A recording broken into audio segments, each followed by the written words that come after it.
ਸਤਿ ਸ਼੍ਰੀ ਅਕਾਲ। ਤੁਸੀਂ ਵੇਖ ਰਹੇ ਹੋ ਟੀਵੀ ਪੰਜਾਬ ਤੇ ਮੈਂ ਹਾਂ ਤੁਹਾਡੇ ਨਾਲ ਇੰਦਰਪ੍ਰੀਤ ਕੌਰ ਸੰਗੇੜਾ।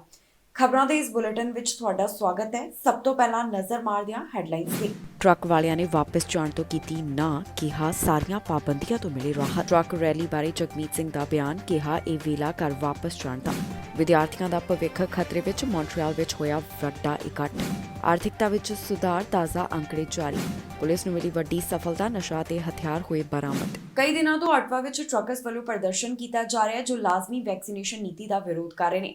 ਹੁਣ ਇਹਨਾਂ ਟਰੱਕਰਸ ਵੱਲੋਂ ਕਹਿ ਦਿੱਤਾ ਗਿਆ ਹੈ ਕਿ ਉਹ ਇੱਥੋਂ ਵਾਪਸ ਨਹੀਂ ਜਾਣਗੇ। ਦੂਜੇ ਪਾਸੇ ਪ੍ਰਧਾਨ ਮੰਤਰੀ ਜਸਟਿਨ ਟਰੂਡੋ ਵੱਲੋਂ ਵੀ ਇਹਨਾਂ ਦੇ ਨਾਲ ਮੁਲਾਕਾਤ ਤੋਂ ਨਾ ਕਰ ਦਿੱਤੀ ਗਈ ਹੈ। ਪਿਛਲੇ ਕੁਝ ਦਿਨਾਂ ਤੋਂ ਲਾਜ਼ਮੀ ਵੈਕਸੀਨੇਸ਼ਨ ਨੀਤੀ ਦਾ ਵਿਰੋਧ ਕਰਨ ਵਾਲੇ ਟਰੱਕਰਸ ਆਟਵਾ ਵਿੱਚ ਮੌਜੂਦ ਹਨ ਤੇ ਇਹਨਾਂ ਵੱਲੋਂ ਕਹਿ ਦਿੱਤਾ ਗਿਆ ਹੈ ਕਿ ਉਹ ਆਟਵਾ ਨਹੀਂ ਛੱਡਣਗੇ। ਇਹਨਾਂ ਟਰੱਕਰਸ ਵੱਲੋਂ ਮੰਗ ਕੀਤੀ ਜਾ ਰਹੀ ਹੈ ਕਿ ਕਰੋਨਾ ਪਾਬੰਦੀਆਂ ਹਟਾ ਦਿੱਤੀਆਂ ਜਾਣ। ਜੀ ਹਾਂ, ਬਹੁਤ ਸਾਰੇ ਪ੍ਰਦਰਸ਼ਨਕਾਰੀ ਅਜੇ ਵੀ ਆਟਵਾ ਵਿੱਚ ਮੌਜੂਦ ਹਨ ਜਿਨ੍ਹਾਂ ਵੱਲੋਂ ਲਾਜ਼ਮੀ ਵੈਕਸੀਨੇਸ਼ਨ ਨੀਤੀ ਹਟਾਉਣ ਦੇ ਨਾਲ-ਨਾਲ ਬਾਕੀ ਕਰੋਨਾ ਪਾਬੰਦੀਆਂ ਹਟਾਉਣ ਦੀ ਵੀ ਮੰਗ ਕੀਤੀ ਜਾ ਰਹੀ ਹੈ। ਆਟਵਾ ਦੀ ਇੱਕ ਹੋਟਲ ਐਸੋਸੀਏਸ਼ਨ ਵੱਲੋਂ ਇਹ ਵੀ ਜਾਣਕਾਰੀ ਦਿੱਤੀ ਗਈ ਕਿ ਕੁਝ ਪ੍ਰੋਟੈਸਟਰਸ ਵੱਲੋਂ ਹੋਟਲ ਵਿੱਚ ਆਪਣੀ ਸਟੇ ਨੂੰ ਵਧਾ ਦਿੱਤਾ ਗਿਆ ਹੈ ਤੇ ਉਹਨਾਂ ਵੱਲੋਂ ਇੱਥੇ ਰੀਬੁਕਿੰਗ ਵਾਸਤੇ ਵੀ ਕਿਹਾ ਜਾ ਰਿਹਾ ਹੈ। ਇਨ੍ਹਾਂ ਟਰੱਕਰਸ ਵੱਲੋਂ ਮੰਗ ਕੀਤੀ ਜਾ ਰਹੀ ਹੈ ਕਿ ਪ੍ਰਧਾਨ ਮੰਤਰੀ ਜਸਟਿਨ ਟਰੂਡੋ ਉਹਨਾਂ ਨੂੰ ਮਿਲਣ, ਪਰ ਪ੍ਰਧਾਨ ਮੰਤਰੀ ਵੱਲੋਂ ਸਾਫ਼ ਮਨਾ ਕਰ ਦਿੱਤਾ ਗਿਆ ਕਿ ਉਹ ਕਿਸੇ ਨੂੰ ਨਹੀਂ ਮਿਲਣਗੇ। ਦਰਅਸਲ ਪ੍ਰਧਾਨ ਮੰਤਰੀ ਜਸਟਿਨ ਟਰੂਡੋ ਵੱਲੋਂ ਇਸ ਗੱਲ ਨੂੰ ਲੈ ਕੇ ਗੁੱਸੇ ਦਾ ਪ੍ਰਗਟਾਵਾ ਕੀਤਾ ਗਿਆ ਕਿ ਪ੍ਰਦਰਸ਼ਨ ਦੌਰਾਨ ਕਈ ਤਰ੍ਹਾਂ ਦੀਆਂ ਘਟਨਾਵਾਂ ਸਾਹਮਣੇ ਆਈਆਂ, ਜਿਸ ਮੁਤਾਬਕ ਕਈ ਥਾਵਾਂ ਦੇ ਉੱਪਰ ਹੇਟ ਸਿੰਬਲ ਦਿਖਾਏ ਗਏ ਅਤੇ ਕਈਆਂ ਨੂੰ ਪਰੇਸ਼ਾਨ ਵੀ ਕੀਤਾ ਗਿਆ। ਇੰਨਾ ਹੀ ਨਹੀਂ, ਹੋਮਲੈਸ ਤੋਂ ਖਾਣਾ ਚੁਰਾਉਣ ਦੇ ਵੀ ਮਾਮਲੇ ਸਾਹਮਣੇ ਆਏ, ਜਿਸ ਤੋਂ ਬਾਅਦ ਪ੍ਰਧਾਨ ਮੰਤਰੀ ਜਸਟਿਨ ਟਰੂਡੋ ਵੱਲੋਂ ਇਨ੍ਹਾਂ ਤਮਾਮ ਘਟਨਾਵਾਂ ਨੂੰ ਗਲਤ ਦੱਸਿਆ ਗਿਆ। ਉਧਰ ਦੂਜੇ ਪਾਸੇ ਕੰਜ਼ਰਵੇਟਿਵ ਪਾਰਟੀ ਦੇ ਲੀਡਰ ਐਰੀਨ ਓਟੂਲ ਦਾ ਕਹਿਣਾ ਹੈ ਕਿ ਸਰਕਾਰ ਨੂੰ ਵੈਕਸੀਨੇਸ਼ਨ ਨੀਤੀ ਰੱਦ ਕਰਨੀ ਚਾਹੀਦੀ ਹੈ। ਐਰੀਨ ਓਟੂਲ ਵੱਲੋਂ ਦੱਸਿਆ ਗਿਆ ਸੀ ਕਿ ਉਹਨਾਂ ਨੇ ਕੁਝ ਟਰੱਕਰਸ ਦੇ ਨਾਲ ਮੁਲਾਕਾਤ ਕੀਤੀ ਹੈ ਤੇ ਸਰਕਾਰ ਨੂੰ ਆਪਣੇ ਫੈਸਲੇ ਨੂੰ ਵਾਪਸ ਲੈਣਾ ਚਾਹੀਦਾ ਹੈ। ਆਟਵਾ ਵਿੱਚ ਜੋ ਟਰੱਕਰਸ ਵੱਲੋਂ ਪ੍ਰਦਰਸ਼ਨ ਕੀਤਾ ਜਾ ਰਿਹਾ ਹੈ, ਇਸ ਬਾਰੇ ਐਨਡੀਪੀ ਲੀਡਰ ਜਗਮੀਤ ਸਿੰਘ ਦਾ ਬਿਆਨ ਸਾਹਮਣੇ ਆਇਆ। ਜਗਮੀਤ ਸਿੰਘ ਵੱਲੋਂ ਆਪਣੇ ਸੋਸ਼ਲ ਮੀਡੀਆ ਪਲੇਟਫਾਰਮ ਦੇ ਉੱਪਰ ਇੱਕ ਵੀਡੀਓ ਸਾਂਝੀ ਕੀਤੀ ਗਈ, ਜਿਸ ਵਿੱਚ ਉਹਨਾਂ ਕਿਹਾ ਕਿ ਜਿਸ ਤਰ੍ਹਾਂ ਦੀਆਂ ਘਟਨਾਵਾਂ ਸਾਹਮਣੇ ਆਈਆਂ, ਹੇਟ ਸਿੰਬਲ ਦਿਖਾਏ ਗਏ, ਇਹ ਬਹੁਤ ਗਲਤ ਹੈ ਤੇ ਜਿਹੜੇ ਟਰੱਕਰਸ ਇੱਥੇ ਪ੍ਰੋਟੈਸਟ ਕਰ ਰਹੇ ਨੇ ਉਹਨਾਂ ਨੂੰ ਘਰ ਵਾਪਸ ਚਲੇ ਜਾਣਾ ਚਾਹੀਦਾ ਹੈ। ਆਟਵਾ ਵਿੱਚ ਜੋ ਟਰੱਕ ਡਰਾਈਵਰਸ ਵੱਲੋਂ ਪ੍ਰਦਰਸ਼ਨ ਕੀਤਾ ਜਾ ਰਿਹਾ ਹੈ, ਇਸ ਬਾਰੇ ਐਨਡੀਪੀ ਲੀਡਰ ਜਗਮੀਤ ਸਿੰਘ ਬੋਲੇ ਹਨ। ਇੱਥੋਂ ਜਿਸ ਤਰ੍ਹਾਂ ਦੀਆਂ ਘਟਨਾਵਾਂ ਸਾਹਮਣੇ ਆਈਆਂ, ਜਿਸ ਵਿੱਚ ਹੇਟ ਸਿੰਬਲ ਦਿਖਾਉਣ ਦਾ ਵੀ ਮਾਮਲਾ ਸਾਹਮਣੇ ਆਇਆ, ਇਸ ਸੰਬੰਧੀ ਹੁਣ ਜਗਮੀਤ ਸਿੰਘ ਵੱਲੋਂ ਆਪਣੇ ਵਿਚਾਰ ਸਾਂਝੇ ਕੀਤੇ ਗਏ। ਐਨਡੀਪੀ ਲੀਡਰ ਦਾ ਕਹਿਣਾ ਹੈ ਕਿ ਜਿਸ ਤਰ੍ਹਾਂ ਹੇਟ ਸਿੰਬਲ ਦਿਖਾਏ ਗਏ, ਕਰਮਚਾਰੀਆਂ ਨੂੰ ਹੈਰਾਸ ਕੀਤਾ ਗਿਆ, ਵਿਦਿਆਰਥੀਆਂ ਨੂੰ ਸਕੂਲ ਵਿੱਚ ਜਾਣ ਨਹੀਂ ਦਿੱਤਾ ਗਿਆ, ਇਹ ਸਭ ਗਲਤ ਹੈ। ਉਹਨਾਂ ਕਿਹਾ ਕਿ ਮੈਂ ਮੰਨਦਾ ਹਾਂ ਕਿ ਲੋਕ ਇਸ ਸਮੇਂ ਫਰਸਟ੍ਰੇਟਡ ਨੇ, ਪਰ ਇਹ ਸਮਾਂ ਹੈ ਜਦੋਂ ਅਸੀਂ ਪਬਲਿਕ ਹੈਲਥ ਗਾਈਡਲਾਈਨਸ ਦੀ ਪਾਲਣਾ ਕਰੀਏ ਅਤੇ ਸਾਡੇ ਵੱਲੋਂ ਪਬਲਿਕ ਹੈਲਥ ਐਡਵਾਈਸ ਮੰਨਣੀ ਜ਼ਰੂਰੀ ਹੈ। ਉਹਨਾਂ ਦਾ ਕਹਿਣਾ ਹੈ ਕਿ ਜਿਹੜੇ ਇੱਥੇ ਪ੍ਰਦਰਸ਼ਨ ਕਰ ਰਹੇ ਨੇ, ਇਹ ਵੇਲਾ ਹੈ ਕਿ ਉਹ ਆਪਣੇ ਘਰ ਚਲੇ ਜਾਣ। ਜਗਮੀਤ ਸਿੰਘ ਵੱਲੋਂ ਹੋਰ ਕੀ ਕਿਹਾ ਗਿਆ, ਆਓ ਤੁਹਾਨੂੰ ਸੁਣਾਉਂਦੇ ਹਾਂ ਉਹਨਾਂ ਦੀ ਜ਼ੁਬਾਨੀ। One of the things that has come up is that this shows that police do know how to de-escalate. I mean, these is a convoy that is shut down businesses, shut down small businesses, harassed people. They've had heinous actions. They have defaced or they've desecrated the war memorial and the tomb of the unknown soldier. They've vandalized the Terry Fox monument. They've done some pretty horrible things. And the police have shown some restraint and de-escalation that many racialized people wish were shown to them and their families and their loved ones. So it's shown that there is de-escalation is possible. But a lot of questions are rising on why now and not in so many other circumstances. At the end of the day, I know a lot of people in Ottawa are deeply frustrated. I've spoken to people that are feeling the impact on their lives, the fact that they're afraid to leave their homes, the fact that they're getting harassed if they're wearing a mask on the street. And some of these people are harassing people just walking down the street who happen to be wearing masks. Kids can't go to school. Kids have been told they cannot, like families have been told, stay home. Businesses can't reopen. Today was a day that businesses were scheduled to be reopened. And so all of this is deeply concerning. And the police should not be allowing a situation where people don't feel safe, where people are stuck in their homes, kids can't go to school, businesses can't reopen. That is just an untenable situation that cannot continue. Montreal ਵਿੱਚ ਵਿਦਿਆਰਥੀਆਂ ਵੱਲੋਂ ਇੱਕ ਵੱਡਾ ਇਕੱਠ ਕੀਤਾ ਗਿਆ। ਇਹਨਾਂ ਵਿਦਿਆਰਥੀਆਂ ਵੱਲੋਂ ਭਵਿੱਖ ਨੂੰ ਲੈ ਕੇ ਚਿੰਤਾ ਦਾ ਪ੍ਰਗਟਾਵਾ ਕੀਤਾ ਗਿਆ। ਦਰਅਸਲ ਮੌਂਟਰੀਅਲ ਦੇ ਜੋ 3 ਕਾਲਜ ਬੰਦ ਹੋਏ, ਇਸ ਤੋਂ ਬਾਅਦ ਵਿਦਿਆਰਥੀ ਚਿੰਤਾ ਦੇ ਵਿੱਚ ਨੇ। ਜੇਕਰ ਇਹ ਸਕੂਲ ਇਸੇ ਤਰ੍ਹਾਂ ਜਾਣੀ ਕਿ ਕਾਲਜ ਇਸੇ ਤਰ੍ਹਾਂ ਬੰਦ ਰਹੇ ਤਾਂ ਫਿਰ ਇਹਨਾਂ ਦੇ ਲਾਇਸੈਂਸ ਰੱਦ ਹੋ ਜਾਣਗੇ ਤੇ ਕਈ ਵਿਦਿਆਰਥੀਆਂ ਦਾ ਭਵਿੱਖ ਖਤਰੇ ਵਿੱਚ ਆ ਜਾਵੇਗਾ। ਮੌਂਟਰੀਅਲ ਵਿੱਚ ਵਿਦਿਆਰਥੀਆਂ ਦੀ ਇੱਕ ਵੱਡੀ ਰੈਲੀ ਦੇਖਣ ਨੂੰ ਮਿਲੀ, ਜਿੱਥੇ ਵਿਦਿਆਰਥੀਆਂ ਵੱਲੋਂ ਭਵਿੱਖ ਨੂੰ ਖਤਰੇ ਵਿੱਚ ਦੇਖਦਿਆਂ ਕੁਝ ਖਾਸ ਮੰਗਾਂ ਕੀਤੀਆਂ ਗਈਆਂ। ਦਰਅਸਲ ਮੌਂਟਰੀਅਲ ਦੇ ਗੁਰਦੁਆਰਾ ਸਾਹਿਬ ਗੁਰੂ ਨਾਨਕ ਦਰਬਾਰ ਲਸਾਸ ਵਿੱਚ ਵੱਡੀ ਵਿਦਿਆਰਥੀਆਂ ਦੀ ਰੈਲੀ ਦੇਖਣ ਨੂੰ ਮਿਲੀ। ਇਸ ਰੈਲੀ ਵਿੱਚ ਵਿਦਿਆਰਥੀਆਂ ਦੇ ਨਾਲ-ਨਾਲ ਕੈਨੇਡਾ ਵਿੱਚ ਵਸਦੇ ਵੱਖ-ਵੱਖ ਭਾਈਚਾਰੇ ਨਾਲ ਸੰਬੰਧਿਤ ਲੋਕ ਵੀ ਮੌਜੂਦ ਸਨ ਅਤੇ ਕਈ ਜਥੇਬੰਦੀਆਂ ਵੱਲੋਂ ਵੀ ਇਸ ਦੌਰਾਨ ਹਿੱਸਾ ਲਿਆ ਗਿਆ। ਇਸ ਦੌਰਾਨ ਜਾਣਕਾਰੀ ਵੀ ਸਾਂਝੀ ਕੀਤੀ ਗਈ ਕਿ ਆਖਿਰਕਾਰ ਵਿਦਿਆਰਥੀਆਂ ਵੱਲੋਂ ਇੱਥੇ ਵੱਡੀ ਰੈਲੀ ਕਿਉਂ ਕੀਤੀ ਜਾ ਰਹੀ ਹੈ। ਇਸ ਦੌਰਾਨ ਦੱਸਿਆ ਗਿਆ ਕਿ ਪਿਛਲੇ ਦਿਨੀ ਕੈਨੇਡਾ ਵਿੱਚ ਮੌਂਟਰੀਅਲ ਦੇ 3 ਕਾਲਜ ਐਮ ਕਾਲਜ, CDE ਅਤੇ CCSQ ਦੇ ਬੰਦ ਹੋਣ ਨਾਲ ਇਨ੍ਹਾਂ ਕਾਲਜਾਂ ਵਿੱਚ ਪੜ੍ਹਦੇ ਕਈ ਵਿਦਿਆਰਥੀਆਂ ਦੀ ਪੜ੍ਹਾਈ ਰੁਕ ਗਈ ਅਤੇ ਉਨ੍ਹਾਂ ਦਾ ਭਵਿੱਖ ਖਤਰੇ ਵਿੱਚ ਪੈ ਗਿਆ। ਇਨ੍ਹਾਂ ਵਿਦਿਆਰਥੀਆਂ ਵਿੱਚੋਂ ਕਈਆਂ ਦਾ ਸਟੱਡੀ ਪਰਮਿਟ ਵੀ ਖਤਮ ਹੋਣ ਵਾਲਾ ਹੈ। ਇਸ ਦੌਰਾਨ 30% ਵਿਦਿਆਰਥੀ ਅਜਿਹੇ ਹਨ ਜਿਨ੍ਹਾਂ ਵੱਲੋਂ ਹਾਲ ਹੀ ਵਿੱਚ ਪਹਿਲੇ ਸਮੈਸਟਰ ਦੀ ਪੜ੍ਹਾਈ ਸ਼ੁਰੂ ਕੀਤੀ ਗਈ ਅਤੇ 70% ਵਿਦਿਆਰਥੀਆਂ ਦੀ ਪੜ੍ਹਾਈ ਲਗਭਗ ਖਤਮ ਹੋਣ ਵਾਲੀ ਸੀ। ਇਸ ਦੌਰਾਨ ਦੱਸਿਆ ਗਿਆ ਕਿ ਆਉਣ ਵਾਲੇ ਦਿਨਾਂ ਵਿੱਚ ਜੇਕਰ ਇਹ 3 ਕਾਲਜ ਇਸੇ ਤਰ੍ਹਾਂ ਬੰਦ ਰਹੇ ਤਾਂ ਇਹਨਾਂ ਦੇ ਲਾਇਸੈਂਸ ਰੱਦ ਹੋ ਜਾਣਗੇ, ਜਿਸ ਕਾਰਨ ਵਿਦਿਆਰਥੀਆਂ ਦਾ ਭਵਿੱਖ ਖਤਰੇ ਵਿੱਚ ਪੈ ਜਾਵੇਗਾ। ਜਿਨ੍ਹਾਂ ਵਿਦਿਆਰਥੀਆਂ ਵੱਲੋਂ ਆਪਣੀ ਫੀਸ ਭਰ ਦਿੱਤੀ ਗਈ, ਉਹਨਾਂ ਦੀ ਫੀਸ ਵੀ ਵੇਸਟ ਹੋ ਜਾਵੇਗੀ। ਦੱਸੀਏ ਕਿ ਇਸ ਤੋਂ ਬਾਅਦ ਜਥੇਬੰਦੀਆਂ ਵੱਲੋਂ 3 ਫਰਵਰੀ ਨੂੰ ਮੌਂਟਰੀਅਲ ਸ਼ਹਿਰ ਵਿੱਚ ਕਾਰ ਮਾਰਚ ਵਾਸਤੇ ਸੱਦਾ ਦਿੱਤਾ ਗਿਆ ਹੈ। ਇਸ ਦੌਰਾਨ ਪਹੁੰਚੇ ਹੋਏ ਲੋਕਾਂ ਵੱਲੋਂ ਤੇ ਵਿਦਿਆਰਥੀਆਂ ਵੱਲੋਂ ਕੀ ਕਿਹਾ ਗਿਆ, ਆਓ ਤੁਹਾਨੂੰ ਸੁਣਾਉਂਦੇ ਹਾਂ। पर वो पैसा फजूल नहीं जाएगा। आप जिस कॉलेज में हम पढ़ रहे थे उसी कॉलेज में एजुकेशन लेनी है। गवर्नमेंट से ये हक चाहिए, दूसरे कॉलेज में क्यों जाए? जिस कॉलेज से एजुकेशन लेने आए थे उसी कॉलेज से चाहिए, दूसरे कॉलेज से क्यों ले? जो हमें आगे डिग्री चाहिए दूसरा कॉलेज क्यों देगा हमें वो डिग्री? पैसे हमने उस कॉलेज में लगाए। जब हमने यहाँ आना था DLI लिस्ट में था हमारा कॉलेज, IRCC की वेबसाइट पे था हमारा कॉलेज, मीस के अंदर था। आज क्यों चुप है गवर्नमेंट यहाँ की? क्यों आंसर नहीं कर रही? एक बच्चा सफर कर रहा है। इंडिया में इतने बच्चे सुसाइड करने का सोच रहे हैं, क्यों? कल को कोई बच्चा क्यूबिक आने का नहीं सोचेगा अगर गवर्नमेंट आज कुछ नहीं कर रही।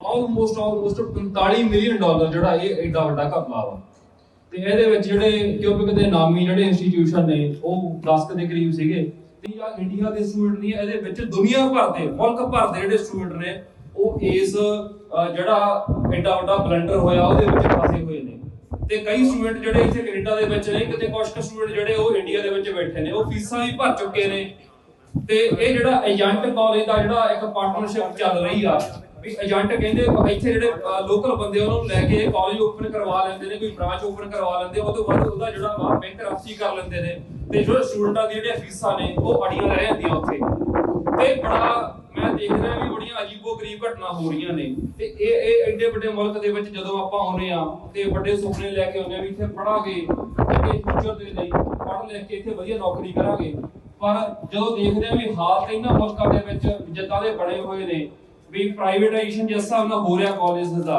ਠੀਕ ਆ, ਤੇ ਖਾਸ ਕਰਕੇ ਕਿਊਬਿਕ ਦੇ ਵਿੱਚ ਤੇ CCSQ ਕਾਲਜ ਸੀਗਾ 2016-17 ਦੇ ਵਿੱਚ ਮੈਂ ਵੀ ਸਫ਼ਰ ਕੀਤਾ ਉਸ ਕਾਲਜ ਦੇ ਵਿੱਚ, ਸੇਮ ਸਿਚੁਏਸ਼ਨ ਸੀਗੀ, ਸਾਰਾ ਕੁਝ ਇਦਾਂ ਹੀ ਸੀਗਾ, ਬਟ ਹੁਣ ਜਿਹੜਾ 2021-22 ਦੇ ਵਿੱਚ ਫਿਰ ਜਿਹੜਾ ਸਟੂਡੈਂਟ ਨੇ ਉਹ ਸਾਰੇ ਵੀ ਸਫ਼ਰ ਕਰ ਰਹੇ ਨੇ। ਮੈਂ ਜਿਹੜੇ ਆਪਣੇ ਕੈਨੇਡਾ ਦੇ ਨਾਮੀ ਚੈਨਲ ਨੇ, ਖਾਸ ਕਰਕੇ ਪੰਜਾਬੀ ਚੈਨਲ, ਉਹਨਾਂ ਦੇ ਵਿੱਚ ਮੈਂ ਦੇਖ ਰਿਹਾ ਸੀ ਕਿ ਇੱਕ ਬੜੀ ਅਜੀਬ ਜੀ ਚੀਜ਼ ਹੋ ਰਹੀ ਆ। ਉਹ ਇਹ ਆ ਕਿ ਜਿਹੜੇ ਜਿੰਨੇ ਵੀ ਇਮੀਗ੍ਰੇਸ਼ਨ ਕੰਸਲਟੈਂਟ ਨੇ, ਕੋਈ ਇਹ ਨਹੀਂ ਕਹਿ ਰਿਹਾ ਕਿ ਇਹਨਾਂ ਸਟੂਡੈਂਟਾਂ ਨਾਲ ਧੱਕਾ ਹੋਇਆ, ਸਾਰੇ ਇਹ ਕਹਿ ਰਹੇ ਆ ਕਿ ਤੁਸੀਂ ਨਿਊ ਬ੍ਰੰਸਵਿਕ ਚਲੇ ਜਾਓ, ਤੁਸੀਂ ਇਹ ਕਾਲਜ ਦੇ ਵਿੱਚ ਚਲੇ ਜਾਓ, ਤੁਸੀਂ ਉਹ ਕਾਲਜ ਦੇ ਵਿੱਚ ਚਲੇ ਜਾਓ। ਕੋਈ ਇਹ ਨਹੀਂ ਕਹਿ ਰਿਹਾ ਕਿ ਧੱਕਾ ਹੋਇਆ ਵੀ ਇਹਨਾਂ ਨੂੰ ਇਨਸਾਫ ਮਿਲਣਾ ਚਾਹੀਦਾ। ਉਹ ਕਹਿੰਦੇ ਤੁਸੀਂ ਅੱਗੇ ਵਧੋ। ਅੱਗੇ ਵਧਣ ਦਾ ਮਤਲਬ ਇਹ ਆ ਕਿ ਤੁਸੀਂ ਆਪਦੀਆਂ ਜੇਬਾਂ ਦੇ ਵਿੱਚੋਂ ਡਾਲਰ ਹੋਰ ਕੱਢੋ, ਸਾਨੂੰ ਦਿਓ, ਸਾਡਾ ਹੋਰ ਕਮਿਸ਼ਨ ਬਣੇ ਤੇ ਤੁਸੀਂ ਹੋਰ ਗਾਹ ਕਾਲਜ ਦੇ ਵਿੱਚ ਤੁਸੀਂ ਜਿਹੜਾ ਤੁਹਾਡਾ ਟਾਈਮ ਦਾ ਵੇਸਟ ਹੋਇਆ, ਤੁਹਾਡੀ ਮਨੀ ਵੇਸਟ ਹੋਈ ਆ, ਉਹਨੂੰ ਉਹ ਕਿਸੇ ਖਾਤੇ ਪਾਉਣ ਨੂੰ ਤਿਆਰ ਨਹੀਂ ਹੈਗੇ। ਉਹ ਕਹਿੰਦੇ ਤੁਸੀਂ ਭੁੱਲ ਜਾਓ। ਤੇ ਮੈਂ ਤੁਹਾਨੂੰ ਇਹ ਕਹਿਣਾ ਕਿ ਜਿਹੜਾ ਇਹ ਸਮਾਜ ਆ ਤੁਸੀਂ ਆਪ ਸਿਰਜਣਾ, ਤੁਹਾਡੇ ਆਲੇ ਦੁਆਲੇ ਦੇ ਹਾਲਾਤ ਤੁਸੀਂ ਆਪ ਸਿਰਜਣੇ ਹੁੰਦੇ ਆ। ਤੇ ਮੈਂ ਇਹ ਚਾਹੁੰਦਾ ਵਾਂ ਕਿ ਤੁਸੀਂ ਇਹਨੂੰ ਜਿੰਨਾ ਜੇ ਹੁਣ ਇਹਨੂੰ ਸੁਲਝਾ ਲਓਗੇ ਇਸ ਜ਼ੋਰ ਨੂੰ ਤਾਂ ਸੁਲਝ ਜੂਗੀ, ਨਹੀਂ ਤਾਂ ਗਾਂ ਜਾ ਕੇ ਹੋਰ ਉਲਝਣਾ ਪੈਣੀਆਂ ਨੇ। ਮੇਰੇ ਕਹਿਣ ਦਾ ਮਤਲਬ ਇਹ ਹੈ ਕਿ 2014-15 ਤੋਂ ਜਿਹੜੀ ਇਹ ਐਡਾ ਵੱਡਾ ਬਲੰਡਰ ਚੱਲ ਰਿਹਾ ਵਾ, ਜੇ ਉਦੋਂ ਸਟੂਡੈਂਟਾਂ ਨੇ ਸਟਰਗਲ ਕੀਤਾ ਹੁੰਦਾ ਸ਼ਾਇਦ ਅੱਜ ਦਾ ਦਿਨ ਇਹ ਨਾ ਦੇਖਣਾ ਪੈਂਦਾ। ਪਰ ਮੈਨੂੰ ਲੱਗਦਾ ਵੀ ਚਲੋ ਦੇਰ ਆਏ ਦਰੁਸਤ ਆਏ, ਤੇ ਅੱਜ ਵੀ ਤੁਸੀਂ 2021-22 ਦੇ ਵਿੱਚ ਜੇ ਤੁਸੀਂ ਇਹ ਮੈਨੂੰ ਲੱਗਦਾ ਸਟਰਗਲ ਨੂੰ ਤੁਸੀਂ ਵੱਢ ਰਹੇ ਹੋ, ਤੁਸੀਂ ਇਹਨੂੰ ਅੱਗੇ ਤੱਕ ਲੈ ਜਾਓਗੇ, ਤਾਂ ਮੈਨੂੰ ਲੱਗਦਾ ਵੀ ਆਉਣ ਵਾਲੇ ਜਿਹੜੇ ਸਟੂਡੈਂਟ ਨੇ ਉਹਨਾਂ ਦੇ ਲਈ ਉਹਨਾਂ ਦਾ ਜਿਹੜਾ ਫਿਊਚਰ ਆ ਉਹ ਬੜਾ ਸੁਖਾਵਾਂ ਹੋਊਗਾ। ਸੋ ਮੈਂ ਇਹ ਕਹਿੰਦਾ ਵਾਂ ਕਿ ਬੜੇ ਹਾਲਾਤ ਇੱਥੇ ਜਿਹੜੇ ਬੜੇ ਗੁੰਝਲਦਾਰ ਬਣੇ ਹੋਏ ਨੇ। BC ਦੇ ਵਿੱਚ 15 ਸਟੂਡੈਂਟਸ ਸੁਸਾਈਡ ਕਰ ਜਾਂਦੇ ਨੇ। ਇੰਡੀਆ ਤੋਂ ਆਉਂਦੇ ਆ ਸਟੂਡੈਂਟ, ਉਹਨਾਂ ਤੇ ਪ੍ਰੈਸ਼ਰ ਹੁੰਦਾ ਵਾ ਤੇ ਉਹ ਸੁਸਾਈਡ ਕਰ ਜਾਂਦੇ ਨੇ ਕਿਉਂਕਿ ਜੇਬਾਂ ਦੇ ਵਿੱਚ ਤੁਸੀਂ ਘੱਟ ਕੈਸ਼ ਦੇ ਕੰਮ ਕਰਦੇ ਹੋ ਤੁਸੀਂ, ਤੇ ਤੁਸੀਂ ਫੀਸਾਂ ਕੱਢਦੇ ਹੋ ਆਪਦੀਆਂ, ਦਿਨ ਰਾਤ ਤੁਸੀਂ ਆਪਦਾ ਇੱਕ ਕਰਕੇ ਪੜ੍ਹਦੇ ਹੋ, ਕੰਮ ਕਰਦੇ ਹੋ, ਘਰ ਨੂੰ ਆਪਦੇ ਨੂੰ ਮੈਨੇਜ ਕਰਦੇ ਹੋ, ਸਾਰਾ ਕੁਝ ਕਰਦੇ ਹੋ ਤੁਸੀਂ ਐਡੇ ਵੱਡੇ ਸੁਪਨੇ ਲੈ ਕੇ। ਪਰ ਜਦੋਂ ਤੁਹਾਨੂੰ ਇਹ ਸਾਰਾ ਕੁਝ ਕਰਨਾ ਪੈਂਦਾ ਕਿ ਤੁਸੀਂ ਸਿਰਫ ਤੇ ਸਿਰਫ ਕੀ ਮੰਗ ਰਹੇ ਹੋ, ਤੁਸੀਂ ਇੰਨਾ ਜਿਹੜੇ ਲੋਕਲ ਸਟੂਡੈਂਟ ਨਾਲੋਂ ਤੁਸੀਂ 10 ਗੁਣਾ ਵੱਧ ਫੀਸਾਂ ਪੇ ਕਰਕੇ ਤੁਸੀਂ ਸਿਰਫ ਤੇ ਸਿਰਫ ਐਜੂਕੇਸ਼ਨ ਮੰਗ ਰਹੇ ਹੋ, ਹੋਰ ਕੀ ਮੰਗ ਰਹੇ ਹੋ ਤੁਸੀਂ? ਸਟੈਟਿਸਟਿਕਸ ਕੈਨੇਡਾ ਵੱਲੋਂ ਆਰਥਿਕਤਾ ਦੇ ਬਾਰੇ ਤਾਜ਼ਾ ਅੰਕੜੇ ਜਾਰੀ ਕੀਤੇ ਗਏ, ਜਿਸ ਮੁਤਾਬਕ ਹੁਣ ਪਹਿਲਾਂ ਦੇ ਮੁਕਾਬਲੇ ਆਰਥਿਕਤਾ ਸੁਧਰਦੀ ਹੋਈ ਦਿਖਾਈ ਦੇ ਰਹੀ ਹੈ। ਇਸ ਤੋਂ ਇਲਾਵਾ GDP ਵਿੱਚ ਵੀ ਵਾਧਾ ਦਰਜ ਕੀਤਾ ਗਿਆ। ਕੈਨੇਡਾ ਦੀ ਆਰਥਿਕਤਾ ਦੇ ਬਾਰੇ ਜੋ ਨਵੇਂ ਅੰਕੜੇ ਸਾਹਮਣੇ ਆਏ, ਉਸ ਤੋਂ ਪਤਾ ਚੱਲਦਾ ਹੈ ਕਿ ਪਹਿਲਾਂ ਦੇ ਮੁਕਾਬਲੇ ਹੁਣ ਆਰਥਿਕਤਾ ਵਿੱਚ ਸੁਧਾਰ ਹੋ ਰਿਹਾ ਹੈ। ਦਰਅਸਲ ਸਟੈਟਿਸਟਿਕਸ ਕੈਨੇਡਾ ਵੱਲੋਂ ਨਵਾਂ ਡਾਟਾ ਜਾਰੀ ਕੀਤਾ ਗਿਆ, ਜਿਸ ਮੁਤਾਬਕ ਨਵੰਬਰ ਮਹੀਨੇ ਵਿੱਚ ਕੈਨੇਡਾ ਦੀ ਆਰਥਿਕਤਾ ਵਿੱਚ 0.6% ਦਾ ਵਾਧਾ ਦਰਜ ਕੀਤਾ ਗਿਆ। ਦੱਸਦੀਏ ਕਿ ਓਮਿਕਰੌਨ ਵੇਰੀਐਂਟ ਦੇ ਫੈਲਾਅ ਤੋਂ ਪਹਿਲਾਂ ਦੇ ਦੌਰ ਵਿੱਚ ਇਹ ਲਗਾਤਾਰ 6ਵਾਂ ਮਹੀਨਾ ਸੀ ਜਦੋਂ GDP ਵਿੱਚ ਵਾਧਾ ਦਰਜ ਕੀਤਾ ਗਿਆ ਹੋਵੇ। ਫਰਵਰੀ 2020 ਦੇ ਪੈਂਡੈਮਿਕ ਤੋਂ ਪਹਿਲਾਂ ਦੇ ਪੱਧਰ ਤੋਂ GDP 0.2% ਵੱਧ ਦਰਜ ਕੀਤੀ ਗਈ। ਦੱਸਦੀਏ ਬੈਂਕ ਆਫ ਕੈਨੇਡਾ ਵੱਲੋਂ ਓਮਿਕਰੌਨ ਵੇਰੀਐਂਟ ਨੂੰ ਧਿਆਨ ਵਿੱਚ ਰੱਖਦਿਆਂ ਇੱਕ ਚੇਤਾਵਨੀ ਵੀ ਜਾਰੀ ਕੀਤੀ ਗਈ ਹੈ, ਜੋ ਕਿ ਉਹਨਾਂ ਵੱਲੋਂ ਪਿਛਲੇ ਹਫ਼ਤੇ ਜਾਰੀ ਕੀਤੀ ਗਈ, ਜਿਸ ਵਿੱਚ ਉਹਨਾਂ ਵੱਲੋਂ ਪਹਿਲੇ ਕੁਆਰਟਰ ਵਿੱਚ ਸਪੈਂਡਿੰਗ ਡੈਂਪਨ ਦੇ ਬਾਰੇ ਵਾਰਨ ਕੀਤਾ ਗਿਆ। ਜ਼ਿਕਰਯੋਗ ਹੈ ਕਿ ਸਟੈਟਿਸਟਿਕਸ ਕੈਨੇਡਾ ਵੱਲੋਂ ਲਗਾਤਾਰ ਆਰਥਿਕਤਾ ਦੇ ਬਾਰੇ ਸਮੇਂ-ਸਮੇਂ ਦੇ ਉੱਪਰ ਅੰਕੜਾ ਪੇਸ਼ ਕੀਤਾ ਜਾਂਦਾ ਹੈ, ਜਿਸ ਵਿੱਚ ਦੱਸਿਆ ਜਾਂਦਾ ਹੈ ਕਿ ਕੈਨੇਡਾ ਦੀ ਆਰਥਿਕਤਾ ਕਿਹੜੇ ਮਹੀਨੇ ਕੀ ਦਰਜ ਕੀਤੀ ਗਈ। ਤੇ ਹੁਣ ਜੋ ਡਾਟਾ ਪੇਸ਼ ਕੀਤਾ ਗਿਆ ਉਸ ਤੋਂ ਸਾਫ਼ ਸਾਬਿਤ ਹੁੰਦਾ ਹੈ ਕਿ ਆਰਥਿਕਤਾ ਪਹਿਲਾਂ ਦੇ ਮੁਕਾਬਲੇ ਹੌਲੀ-ਹੌਲੀ ਮੁੜ ਤੋਂ ਪਟੜੀ ਤੇ ਆਉਂਦੀ ਹੋਈ ਦਿਖਾਈ ਦੇ ਰਹੀ ਹੈ। ਕੋਕੁਇਟਲਮ RCMP ਦੇ ਹੱਥ ਵੱਡੀ ਸਫਲਤਾ ਲੱਗੀ। ਉਹਨਾਂ ਵੱਲੋਂ ਨਸ਼ਾ, ਨਕਦੀ ਅਤੇ ਹਥਿਆਰ ਬਰਾਮਦ ਕੀਤੇ ਗਏ। ਇਸ ਬਾਰੇ ਨਿਊਜ਼ ਰਿਲੀਜ਼ ਵਿੱਚ ਜਾਣਕਾਰੀ ਸਾਂਝੀ ਕੀਤੀ ਗਈ ਤੇ ਦੱਸਿਆ ਗਿਆ ਕਿ ਇਹ ਜਾਂਚ ਕਦੋਂ ਆਰੰਭ ਕੀਤੀ ਗਈ ਸੀ ਅਤੇ ਕਿਹੜੀ ਪੁਲਿਸ ਉਹਨਾਂ ਦੇ ਨਾਲ ਸਹਿਯੋਗ ਕਰ ਰਹੀ ਸੀ। ਕੋਕੁਇਟਲਮ RCMP ਦੇ ਹੱਥ ਵੱਡੀ ਸਫਲਤਾ ਲੱਗੀ ਹੈ, ਜਿੱਥੇ ਉਹਨਾਂ ਵੱਲੋਂ ਵੱਡੀ ਮਾਤਰਾ ਵਿੱਚ ਨਸ਼ਾ, ਹਥਿਆਰ ਤੇ ਨਕਦੀ ਬਰਾਮਦ ਕੀਤੀ ਗਈ। ਦਰਅਸਲ RCMP ਵੱਲੋਂ ਸਤੰਬਰ 2020 ਦੌਰਾਨ ਇੱਕ ਜਾਂਚ ਦੀ ਸ਼ੁਰੂਆਤ ਕੀਤੀ ਗਈ ਸੀ, ਜਿਸ ਸੰਬੰਧੀ ਉਹਨਾਂ ਵੱਲੋਂ ਵੱਡੀ ਮਾਤਰਾ ਵਿੱਚ ਨਸ਼ਾ, ਹਥਿਆਰ ਅਤੇ ਵਾਹਨ ਬਰਾਮਦ ਕੀਤਾ ਗਿਆ। ਇਸ ਬਾਰੇ ਜੋ ਨਿਊਜ਼ ਰਿਲੀਜ਼ ਜਾਰੀ ਕੀਤੀ ਗਈ ਉਸ ਵਿੱਚ ਦੱਸਿਆ ਗਿਆ ਕਿ ਜਾਂਚ ਵਿੱਚ ਵੈਨਕੂਵਰ ਅਤੇ Richmond police, the gang unit ਅਤੇ ਇੰਟੀਗ੍ਰੇਟਿਡ ਪੁਲਿਸ ਯੂਨਿਟ ਸ਼ਾਮਲ ਸਨ। ਜਾਣਕਾਰੀ ਮੁਤਾਬਕ ਮਾਉਂਟੀਜ਼ ਵੱਲੋਂ 3 kilo fentanyl, 5.4 kilo suspected cocaine, 866 gram suspected methamphetamine, 1.8 kilogram MDMA, 100 suspected OxyContin pills, 200 assorted pills, 8 kilo cutting agent, 12 semi automatic carbines, 11 handgun magazines. ਇਸ ਤੋਂ ਇਲਾਵਾ ਵੱਡੀ ਮਾਤਰਾ ਵਿੱਚ ਜਾਣੀ ਕਿ $1,64,000 ਦੀ ਨਕਦੀ ਬਰਾਮਦ ਕੀਤੀ ਗਈ। ਪੁਲਿਸ ਦੇ ਹੱਥ 4 ਵਾਹਨ ਵੀ ਲੱਗੇ, ਜਿਸ ਬਾਰੇ ਨਿਊਜ਼ ਰਿਲੀਜ਼ ਵਿੱਚ ਜਾਣਕਾਰੀ ਸਾਂਝੀ ਕੀਤੀ ਗਈ। ਇੰਨਾ ਹੀ ਨਹੀਂ, ਇਸ ਮਾਮਲੇ ਦੇ ਸਬੰਧ ਵਿੱਚ 3 ਮੇਲ ਅਤੇ 2 ਔਰਤਾਂ ਨੂੰ ਗ੍ਰਿਫਤਾਰ ਕੀਤਾ ਗਿਆ ਅਤੇ ਫਿਰ ਉਹਨਾਂ ਨੂੰ ਕੁਝ ਸ਼ਰਤਾਂ ਦੇ ਆਧਾਰ ਦੇ ਉੱਪਰ ਛੱਡ ਦਿੱਤਾ ਗਿਆ। ਮਾਉਂਟੀਜ਼ ਦਾ ਕਹਿਣਾ ਹੈ ਕਿ ਇਹ 5 ਜਾਣੇ ਪੁਲਿਸ ਦੇ ਜਾਣਕਾਰ ਸਨ ਅਤੇ ਇਹਨਾਂ ਦਾ ਸੰਬੰਧ ਲੋਅਰ ਮੇਨਲੈਂਡ ਗੈਂਗ ਕੌਨਫਲਿਕਟ ਦੇ ਨਾਲ ਵੀ ਦੱਸਿਆ ਜਾ ਰਿਹਾ ਹੈ। ਇਮੀਗ੍ਰੇਸ਼ਨ ਸੰਬੰਧੀ ਜਨਵਰੀ ਮਹੀਨਾ ਕਿਸ ਤਰ੍ਹਾਂ ਦਾ ਰਿਹਾ, ਇਸ ਬਾਰੇ ਅੰਕੜਾ ਸਾਹਮਣੇ ਆਇਆ ਹੈ, ਜਿਸ ਵਿੱਚ ਦੱਸਿਆ ਗਿਆ ਕਿ ਕਿਹੜੇ ਸੂਬੇ ਵੱਲੋਂ ਕਿੰਨੇ PNP ਡਰਾਅ ਕੱਢੇ ਗਏ ਅਤੇ ਇਹਨਾਂ PNP ਡਰਾਅਸ ਦੇ ਤਹਿਤ ਕਿੰਨੇ ਉਮੀਦਵਾਰਾਂ ਦੀ ਕਿਸਮਤ ਜਾਗੀ ਹੈ। ਸੋ ਜੋ ਅੰਕੜਾ ਜਾਰੀ ਕੀਤਾ ਗਿਆ ਉਸ ਦੇ ਬਾਰੇ ਕੀ ਡਿਟੇਲ ਹੈ, ਤੁਹਾਨੂੰ ਦੱਸਾਂਗੇ ਅਸੀਂ ਇਸ ਖਬਰ ਵਿੱਚ। ਜਨਵਰੀ ਮਹੀਨੇ ਦੌਰਾਨ ਵੱਖ-ਵੱਖ ਸੂਬਿਆਂ ਵੱਲੋਂ ਲਗਾਤਾਰ PNP ਡਰਾਅ ਐਲਾਨ ਕੀਤੇ ਗਏ, ਜਿਸ ਵਿੱਚ ਕਈ ਉਮੀਦਵਾਰਾਂ ਦੀ ਕਿਸਮਤ ਜਾਗੀ। ਹੁਣ ਜਨਵਰੀ ਮਹੀਨੇ ਜਿਨੇ ਉਮੀਦਵਾਰਾਂ ਨੂੰ ਇਨਵੀਟੇਸ਼ਨ ਜਾਰੀ ਕੀਤੇ ਗਏ, ਇਸ ਬਾਰੇ ਡਿਟੇਲ ਸਾਹਮਣੇ ਆਈ ਹੈ। ਜਾਣਕਾਰੀ ਮੁਤਾਬਕ ਪ੍ਰੋਵਿੰਸ਼ੀਅਲ ਨੋਮੀਨੀ ਪ੍ਰੋਗਰਾਮ ਦੇ ਜ਼ਰੀਏ ਜਨਵਰੀ ਮਹੀਨੇ ਦੌਰਾਨ 4,500 ਤੋਂ ਵੱਧ ਇਨਵੀਟੇਸ਼ਨ ਜਾਰੀ ਕੀਤੇ ਜਾ ਚੁੱਕੇ ਹਨ। PNP ਦੀ ਸ਼ੁਰੂਆਤ ਕੈਨੇਡਾ ਵਿੱਚ 1998 ਤੋਂ ਕੀਤੀ ਗਈ ਸੀ। ਇਸ ਦਾ ਮਕਸਦ ਸੀ ਕਿ ਇਮੀਗ੍ਰੇਸ਼ਨ ਦੇ ਪੱਧਰ ਨੂੰ ਹੋਰ ਵੀ ਬਿਹਤਰ ਕੀਤਾ ਜਾਵੇ। 1998 ਤੋਂ ਲੈ ਕੇ ਹੁਣ ਤੱਕ ਲਗਾਤਾਰ ਸੂਬੇ PNP ਡਰਾਅ ਕਰਦੇ ਹੋਏ ਦਿਖਾਈ ਦੇ ਰਹੇ ਹਨ। ਜਨਵਰੀ ਮਹੀਨੇ ਦੌਰਾਨ ਐਲਬਰਟਾ ਵੱਲੋਂ 2 ਡਰਾਅ ਕੱਢੇ ਗਏ, ਜਿੱਥੇ ਐਲਬਰਟਾ ਇਮੀਗ੍ਰੈਂਟ ਨੋਮਿਨੀ ਪ੍ਰੋਗਰਾਮ ਜ਼ਰੀਏ ਉਮੀਦਵਾਰਾਂ ਦੀ ਕਿਸਮਤ ਜਾਗੀ। ਜੋ 14 ਦਸੰਬਰ ਨੂੰ ਡਰਾਅ ਕੱਢਿਆ ਗਿਆ, ਉਸ ਵਿੱਚ 150 ਉਮੀਦਵਾਰਾਂ ਨੂੰ ਪ੍ਰੋਵਿੰਸ਼ੀਅਲ ਨੋਮੀਨੇਸ਼ਨ ਲਈ ਅਪਲਾਈ ਕਰਨ ਦਾ ਮੌਕਾ ਦਿੱਤਾ ਗਿਆ। ਐਲਬਰਟਾ ਐਕਸਪ੍ਰੈਸ ਐਂਟਰੀ ਸਟ੍ਰੀਮ ਅਧੀਨ 5 ਜਨਵਰੀ ਨੂੰ 250 ਕੈਂਡੀਡੇਟਸ ਦੀ ਕਿਸਮਤ ਜਾਗੀ। ਇਸ ਤੋਂ ਇਲਾਵਾ 13 ਜਨਵਰੀ ਨੂੰ ਐਲਬਰਟਾ ਸਰਕਾਰ ਵੱਲੋਂ ਨਵੇਂ ਐਸੀਲਰੇਟਡ ਟੈਕ ਪਾਥਵੇ ਦਾ ਵੀ ਐਲਾਨ ਕੀਤਾ ਗਿਆ। ਬ੍ਰਿਟਿਸ਼ ਕੋਲੰਬੀਆ ਸੂਬੇ ਵੱਲੋਂ ਜਨਵਰੀ ਮਹੀਨੇ ਦੌਰਾਨ 714 ਉਮੀਦਵਾਰਾਂ ਨੂੰ ਪ੍ਰੋਵਿੰਸ਼ੀਅਲ ਨੋਮੀਨੇਸ਼ਨ ਵਾਸਤੇ ਅਪਲਾਈ ਕਰਨ ਦਾ ਮੌਕਾ ਦਿੱਤਾ ਗਿਆ।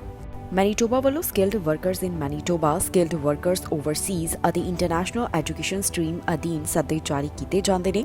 ਇਸ ਸੂਬੇ ਵੱਲੋਂ 14 ਜਨਵਰੀ ਅਤੇ 27 ਜਨਵਰੀ ਨੂੰ ਡਰਾਅ ਕੱਢੇ ਗਏ, ਜਿਸ ਵਿੱਚ 758 letter of advice to apply ਜਾਰੀ ਕੀਤੇ ਗਏ। ਇਹਨਾਂ ਵਿੱਚੋਂ 166 ਉਹ ਸਨ ਜਿਨ੍ਹਾਂ ਦੀ ਐਕਸਪ੍ਰੈਸ ਐਂਟਰੀ ਪ੍ਰੋਫਾਈਲ ਵੈਲਿਡ ਹੈ। ਓਨਟਾਰੀਓ ਸੂਬੇ ਵੱਲੋਂ ਇਸ ਮਹੀਨੇ ਜਾਣੀ ਕਿ ਜਨਵਰੀ ਮਹੀਨੇ ਦੌਰਾਨ 3 ਵੱਡੇ ਡਰਾਅ ਕੱਢੇ ਗਏ।